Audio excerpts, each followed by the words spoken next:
have your attention now?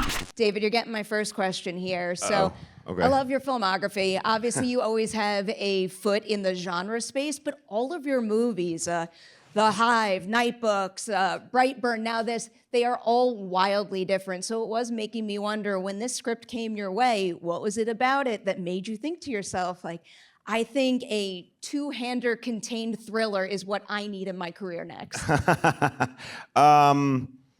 Okay, if I'm being totally honest, and I guess I will be for all of you, I read it. Sam sent it to me. I just made a movie with Nightbooks. I was a huge fan of Sam, and I was like, okay, I want to work with Sam. And I read it, and I was scared of it because I hadn't done something like this before, and I couldn't. It took me a minute to find it. Like, I got to the page where he's playing the music and torturing him, and I went, okay, I'm definitely making this movie. But it took me a minute to like find it, you know, like find my take on it, like how, like why me? Like why am I directing this movie? Why isn't someone else directing this movie? Like what is the message I want, or like what's my angle? And it did take me a minute to sort of wrap my brain around it, and I clicked in on it, and then I just went, that's where I'm going with it, you know? Oh, I'll follow up on that. So you're working with Michael's script here. What space did you... Michael Ross, he's here somewhere. He did a great job. Let's definitely applaud for him.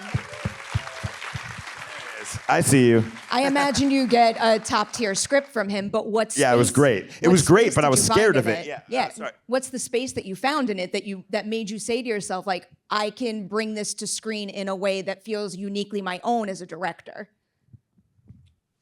It was that scene where he's torturing him, he's playing it over and over and over again, and I went, I think I'm rooting for William right now, you know, like, and I'm enjoying what he's doing, and so I started to go, this is like funny and it's cruel, but I'm like kind of a little bit on his side. So there was a piece of me that was like, there's a lot. Fucking psycho. There was just like a lot. I just felt like he could have a lot of fun, and so it was that, and it was an opportunity. So okay, this is a longer story, whatever. So at the end of Brightburn, you know, I said earlier I made a lot of movies, a lot of music videos, and Mike and I and all of us, we worked together a lot. So I'd go over to VFX and I'd be able to speak that language. I'd go over here, I'd be able to speak that language. Then I'd go talk to an actor, and I would have no idea what to say to an actor, you know? And I found myself looking into Elizabeth Banks' eyes and just being like, I don't know what to say to you, you know? You're a big famous person, and I'm me. And so at the end of it, I went to James Gunn, if you don't, I mean, I think that's obvious, but James Gunn, and I said, okay, I told him my predicament, and he said, go to acting school. And I went, all right. And I signed up for acting school. I started doing scenes. This guy, Ben Davis, he said he's the best. Go to Ben Davis. You're welcome, Ben Davis. But that is really what he said. And I went and I started taking classes. And I started learning a lot about acting. And not because I have any interest in acting. I do not. But I wanted to have a way to communicate. And then I made a movie called Nightbooks. And all of a sudden, a new facet of filmmaking, kind of a new door for me to explore, opened up. You know, if sorry, this is a long answer, but if you were to ask me when I made The Hive what kind of movies I would make, it would just be like, oh yeah, that's the movie where people barf into each other's mouths, right? That's the movies I was making.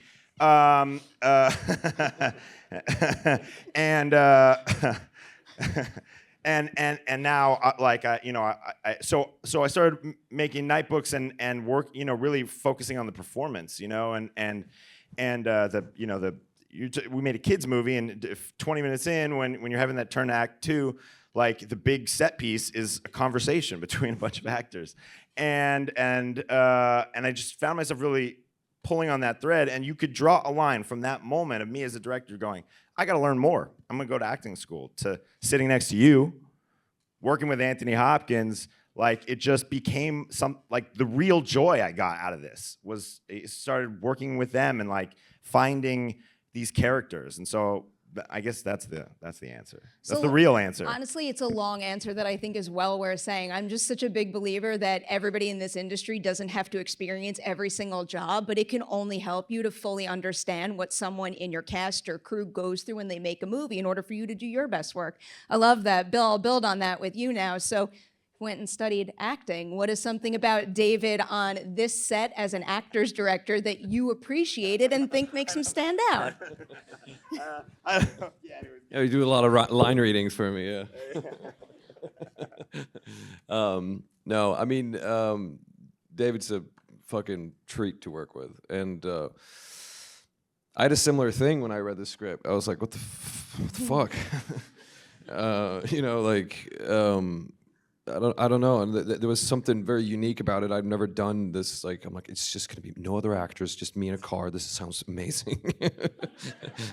And then I just missed all of my other actors so much. Like, really, it was such a unique thing of doing essentially a whole movie without co-stars. You know, yes, we had the voice of Anthony Hopkins, at times pre-recorded. Also our wonderful first AD reading a lot of the lines. So, you know, Dave and I met with David and just we really just hit it off, and I'm like, oh man, like, all right, just, you know, and Dave was just like, it's just gonna be you, me, and a car, buddy. and that's what it was. Like, that was the experience. Like, I think that we really sort of leaned on each other, like, in a massive way, because it's a very performance-driven movie, and it's like, okay, so, you know, 10 different colors of torture and like, or whatever, but like, you know, it's like, how should we play this? Like, what have we used this corner of the car? What about can we try that corner? It's a great scene. Look at that backdrop. Like, ooh, yeah. But there was, yeah, it was tough. It was tough. It was at times torturous for me, for real. But I just could not have done it without David, and it was I think our partnership was yeah. I feel the same. You know that, right? Right. It's really something else. There's so many impressive elements of this movie, but I do think the success of all those elements really does hinge on your performance and Anthony Hopkins' performance. So make this a little awkward for you right now. David, when Bill first came your way to take the role of Eddie, what was it about him that gave you confidence that he can do it? And I'm also wondering if Bill taking that role changed how you pictured Eddie when you first signed on to direct. That's a good question.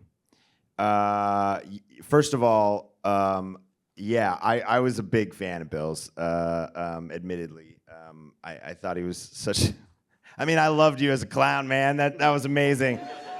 Yeah. And I was excited to meet you. I was excited to meet him. Wow, I'll say him, because it makes it a little intimate, doesn't it? I was excited. Gonna make out at the end of this. Yeah. Give the people what they want.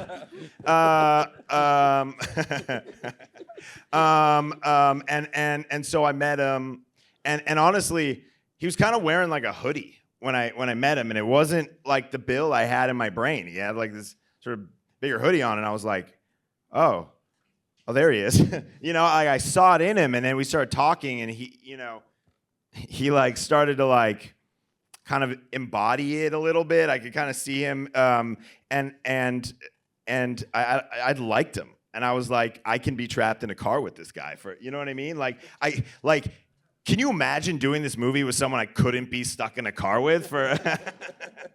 That would have been a totally different. So I was like, okay, you and I are gonna go on a journey together. Yeah, I mean, you remember, like, we met on Zoom first, and yeah, I was like, if you decide. First of all, I said, are you sure you want to do this? Because it was just a big ask. There's a lot of things happening. We did a lot of real stuff. You know, we didn't rely on a lot of visual effects. We went to places. You were in the back with stunt drivers and and also Drinking the pee. Drinking the pee. That's right. Okay, I'll tell this story. Yeah, should I tell this story? So I learned, TikTok taught me about myself that I find people retching really funny, and they have on it a, you have to say it, Sustrami? Surströmming. Yeah, that. So there's like a challenge on TikTok, and if you open it, you start to retch and find it really disgusting, and so... It's a very, very, very, very fermented fish. Yeah, that's Swedish right. delicacy. Yes. That only the toughest, most hardcore bitches like. It's Yes. a kinky thing. Yeah, it is. So on TikTok, people just open the can and start like vomiting all over their friends. And You're like, hell I yeah. was like, hey, Bill, what if I made the pee, the juice that's in that can, so you'd really retch, so I could really, because it doesn't look real, you know? People pretend to retch all the time, and it's fake. So the point of all that to say, you were really going to go through it. And also, it was so much weighing on you, you know? And you were in, man. I didn't drink the surströmming, though. Yeah. And at one point, I'm like, because I felt it insulting as well. I was like, you don't think I can like fucking gag for real? And like we did like I think like a couple without the surströmming and then with it. Yeah. And I was like, it's not that bad actually. You know. You kept saying that. You kept saying that. You're like, no, it works, right? I'm like, I could tell him that. I'm like, no, that was all acting, man. I can drink this shit. Fucking fermented fish, pour it down my throat. Grant, who's here somewhere, like opened the can, and oh, there he is. Yeah, he opened the can, and how'd that go?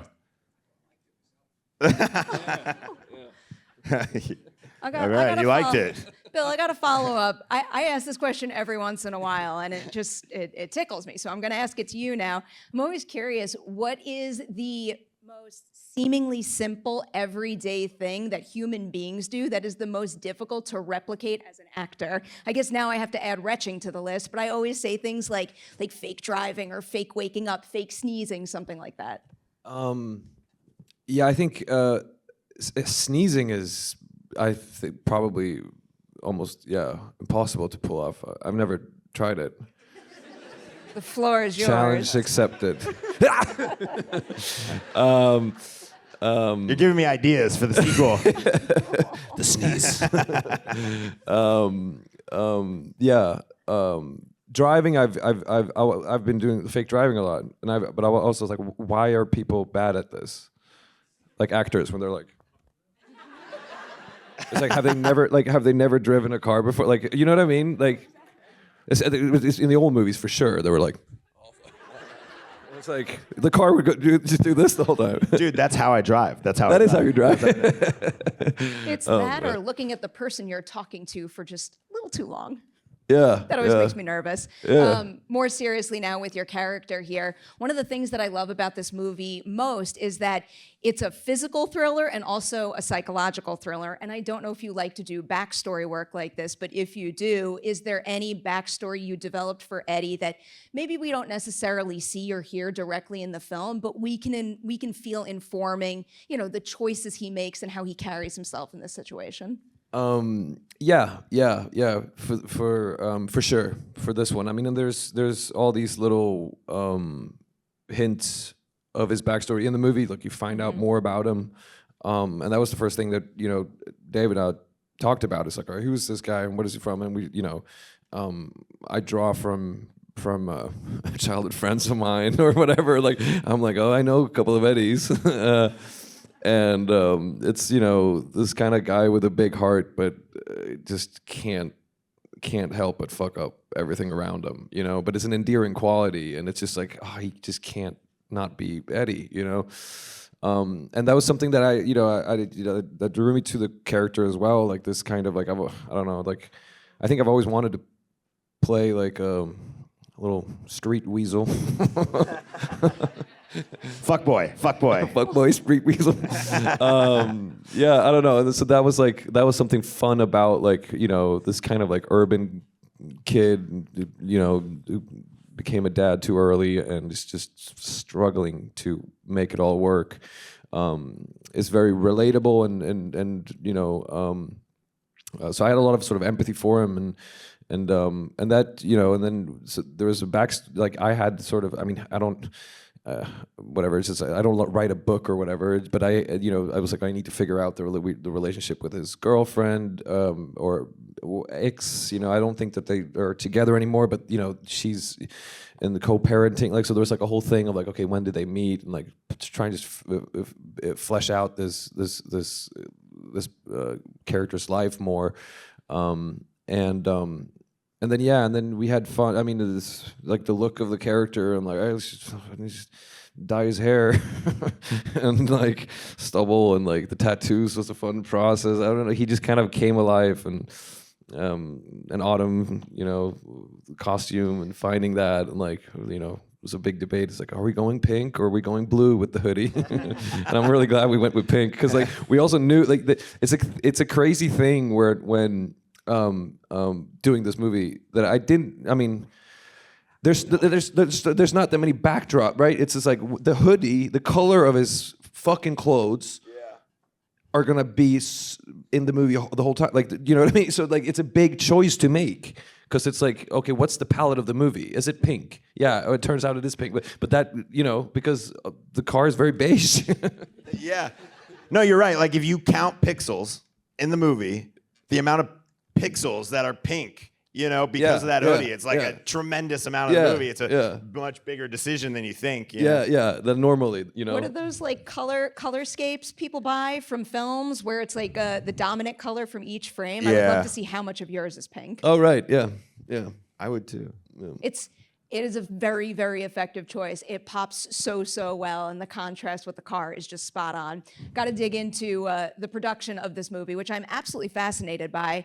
I feel like if I would have read this script, the first thing that would have crossed my mind, which is probably why I'm not a filmmaker like you, is like, oh, great, like shoot the whole thing on a stage. And then I read your director's statement, and one of the first things that I read was like, I knew instantly, like, we didn't want to play it safe, and we wanted to film on location and not on a stage as much as possible. So can you kind of break it down for us? Yeah. How much is stage and how much is on location? Yeah. You're looking in the wrong direction, though. There's like 10 producers here who are going, yeah, you wanted to shoot it in real life. You didn't want to shoot it on a fucking Unreal volume. God damn it. I'm just not like Unreal volumes and stuff like that. There's a space for that, and I think it can be really helpful in some ways, and I think it can be a crutch in others. And I think that there was a very easy version of this movie where we pull up every day, we get out, they turn it on, and then we just do it, and then we go home. But it's like, it's not real, and it's not real. There's a reason things feel so disposable these days, and and there's a reason that so many of the filmmakers that you love like want to go to places and do things. It's like there is just a reality to it. There's a tactileness. Like, there was no, like, Bill's in the back seat. There's a stunt driver driving it and doing donuts or swerving all around the parking lot, and he's holding on for dear life. And you can have all the money in the world. You're not going to replicate his muscles like holding on for dear life, the reflections on the glass of outside. Like, it's real, and it's real when you see it. And you might be able to watch a movie and see it and get caught up in the dream or whatever, but on some level, that it's fake.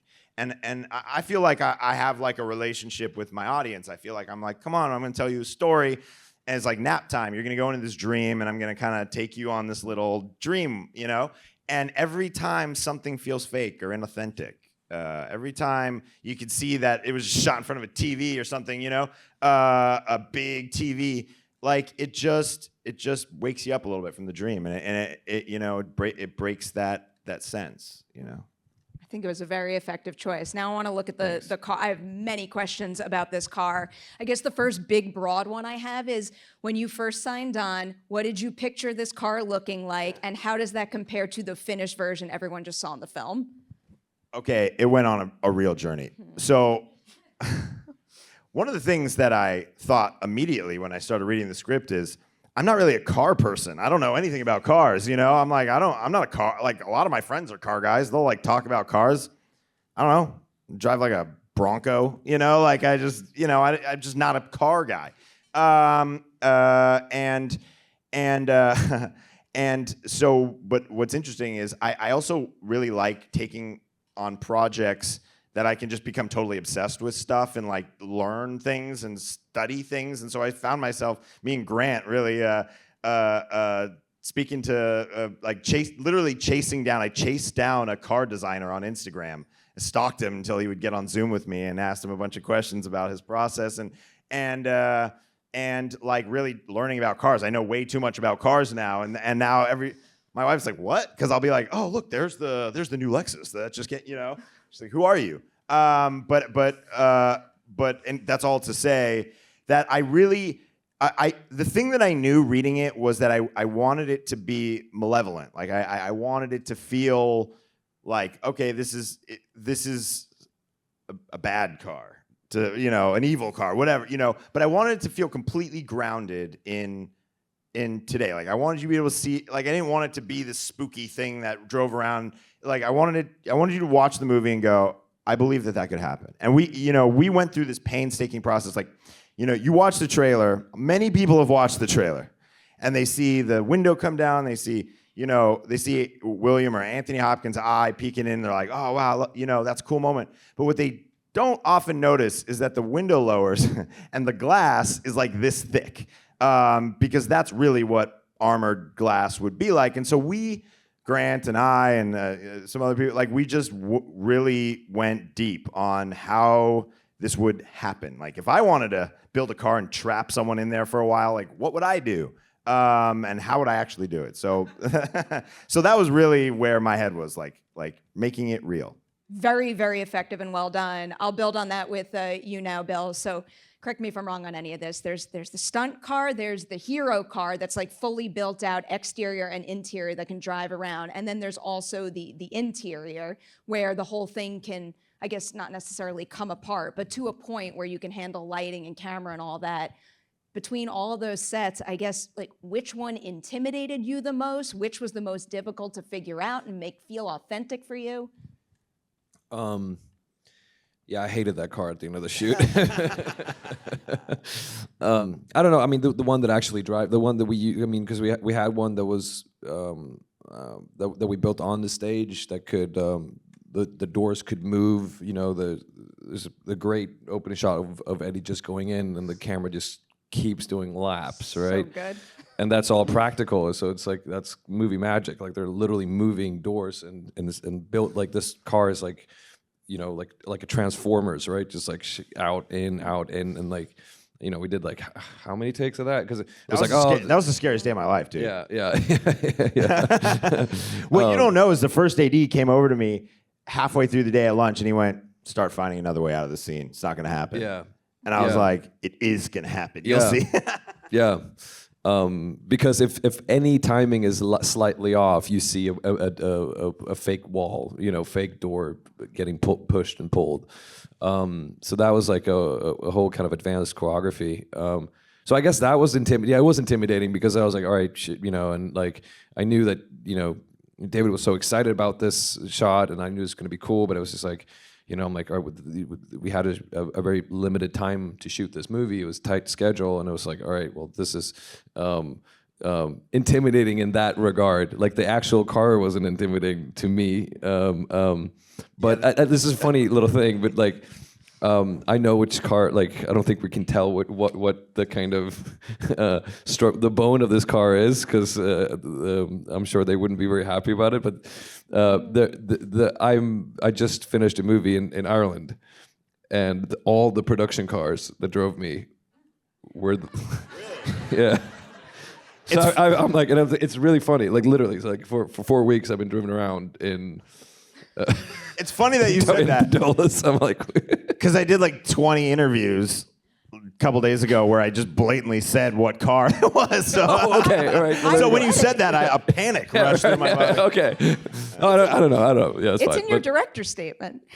Oh, it's in my director's statement. I like kind of want to. Yeah. It's a cool car. Yeah. It's a great car, but it's just funny. Like, and now every time I see it, I'm like, oh, like I just see it driving by, and I'm like, this is like triggers me. Me too. Yeah. Me too. I see it and I'm like, oh man, Oh that car. man, There it is. I know that There it card way is. too well. I'm going to toss it to the audience a minute, but I want to squeeze in 2 more questions. I have to ask about working with Sam Raimi, and you've both had experience working with him. David, I'll pose this to you first, but Bill, definitely chime in because I believe you did Boy Kills World just recently with them. What is something about Sam and his team as collaborators and producers on your movie that not only helps get it made, but gets it made the way you want? Okay, that's a great question. So a lot of times directors have the experience of they're going to make a movie, they meet with the producer, and they go, "This is the movie I want to make." And in the head of the producer, they're like, "Okay, we'll hire this guy, but I really want it to be this." And then for the next 2 years, the two of you fight, and one's pulling this way, and one's pulling this way, and the movie you end up watching is this sort of half this, half that kind of thing. It's a little bit of this, a little bit of that, and it's this compromise. And the thing that's so incredible about working with Sam is that he sits with me, and I tell him the movie I want to make. I describe it, I walk him through what I want to do, and he goes, all right.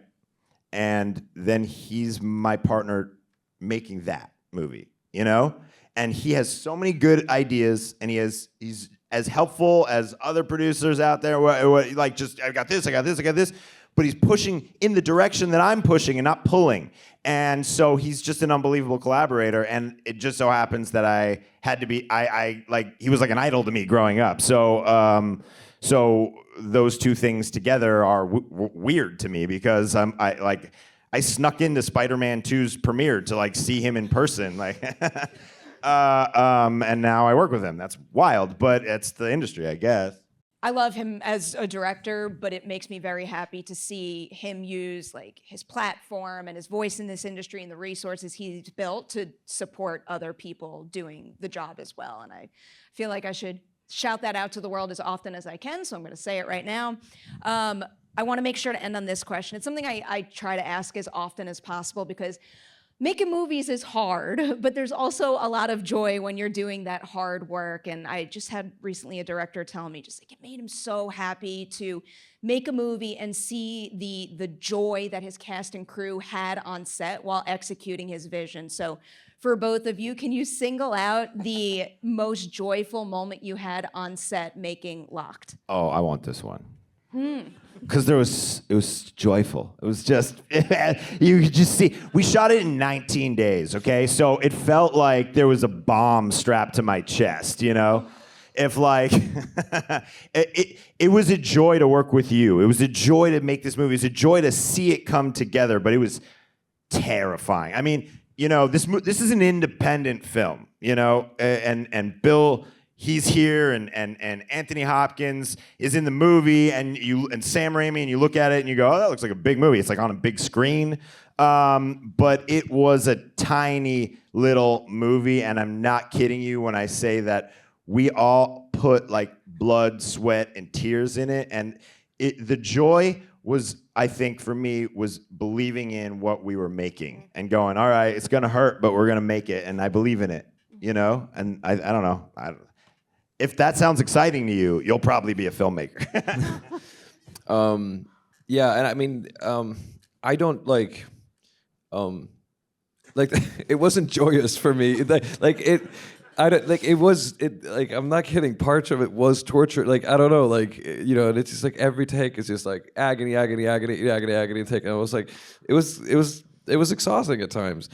But I'd say working with Anthony Hopkins was really fucking cool. It was really fucking cool and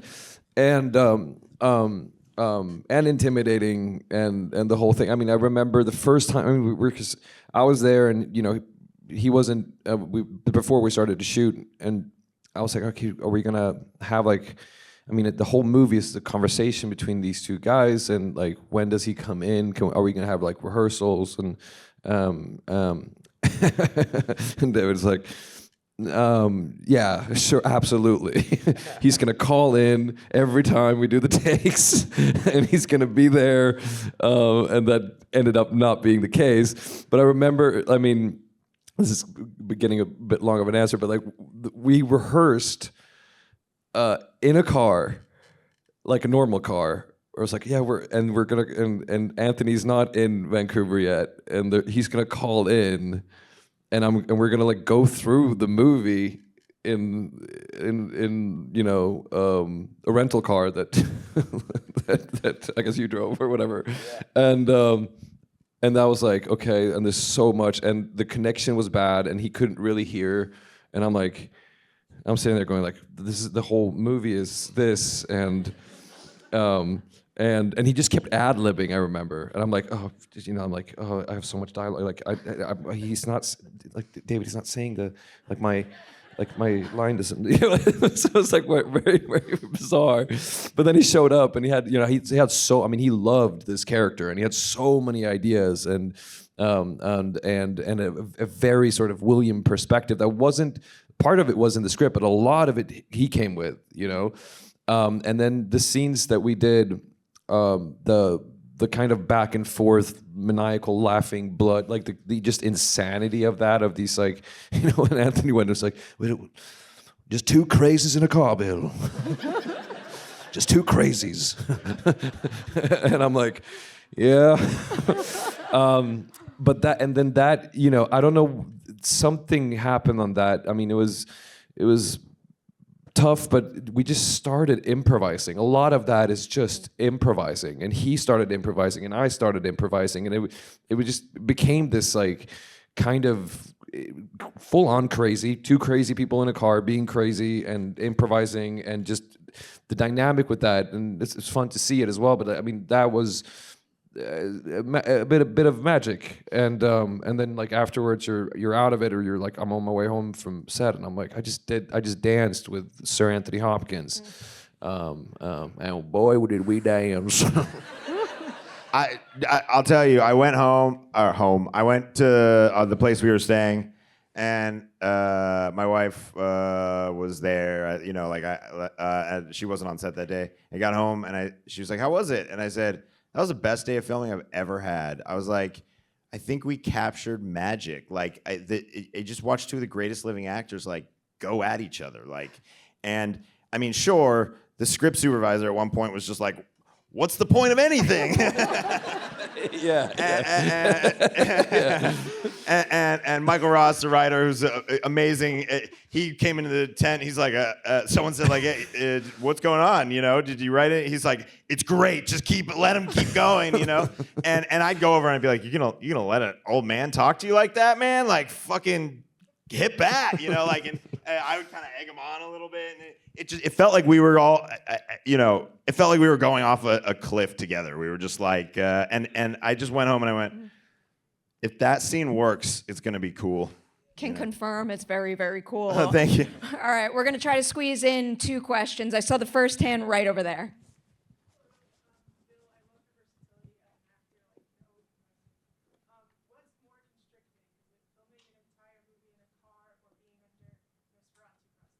Just in case anybody didn't hear that, it's about which is more constricting, filming in a car or filming under lots of prosthetics like Nosferatu. Yeah, I don't make it easy for myself, do I? Yeah, very, very, very different. And I mean, the having a lot of prosthetics on is physically restrictive and annoying and stuff, but there's also a great sort of liberation in it, and for that character as well. I was like, all right, when we rehearsed that movie and I didn't have the makeup on, I'm like, I hate myself so much. Like I just can't. I need the face to perform through it, and then it becomes liberating. I'm like, I am a 300-year-old fucking vampire, and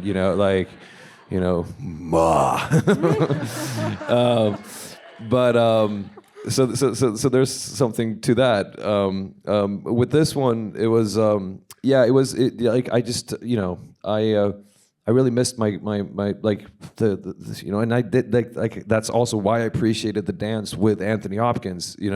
Like so much of this production is just like, it's just me and a camera and Dave, and it's just and a first AD reading lines, and so there was this kind of thing of a challenge in the space was helpful because he is trapped in a car, so that's should be restrictive, but the thing of and I think at one point I was like, this is the whole movie is a fucking self-tape.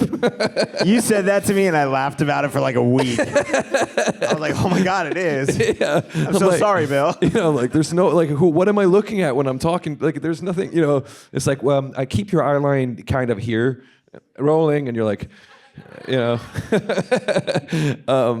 and part of acting, at least for me, is you have to kind of give in to this illusion that you have to really believe that this is happening, and that becomes harder when there's a camera here and there's a little cross here, and the first AD is overperforming William's dialogues at the time.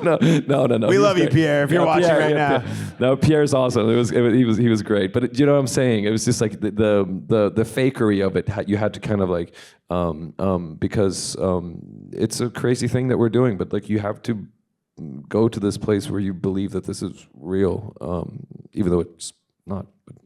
All right, one more. I'm going to go right there. That's the hand that I saw first. I promise I will lose sleep over not picking the rest of you.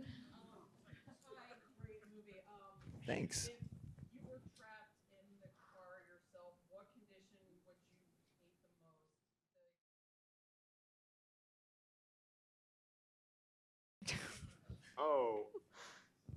Knowing myself, it would be the loneliness. It would be just the total isolation from humanity, which I generally just feel on a normal basis. So This whole movie is a metaphor for your life. Yeah. But it feels like life to you is being trapped in a car, tortured. That's just existence for David. That's so it would be the total isolation and lack of any human interaction for a long time. I'd spiral. Yeah, funny little trivia thing is that when it was cold, I was really hot. and when it was hot, I was really cold. Because there wasn't an air conditioning working in this fucking car or whatever. So it was just just put him you're freezing, put every piece of clothing you have and light there, and then we're painting you cold with cold color. A lot of cold paint. A lot of cold paint, cold lips, and I'm just shivering and I'm sweating so much. And I'm like, this is fucking performance gymnastics here. And then, of course, when I was in no clothes, and they're spraying cold water in November on me, I'm freezing, and I'm supposed to be sweaty. But if I would have to pick toward I don't think the heat's that bad. I like saunas, I think the cold would be the thing, and drinking pee, I don't know. Yeah. You should be happy this was an indie film, because if we had studio money, we would have been working in a meat freezer and doing that, And the performance would have been so much better. Okay. Yeah. He's really cold. Bring in the surströmming. All right, we got to wind this down. Before this gets drowned out by applause, I'll just say, if you want to see more super ambitious, independently made films like this, please spread the word about Locked. Go out and see it, celebrate it, talk about it nonstop. And also because I know there's a bunch of people we haven't name dropped who worked on the movie in the audience. A huge congratulations to all of you as well. This is one heck of a feat. Thank you. Congratulations on Locked. Thank you so much. Thank you. There's so many of you. Thank you.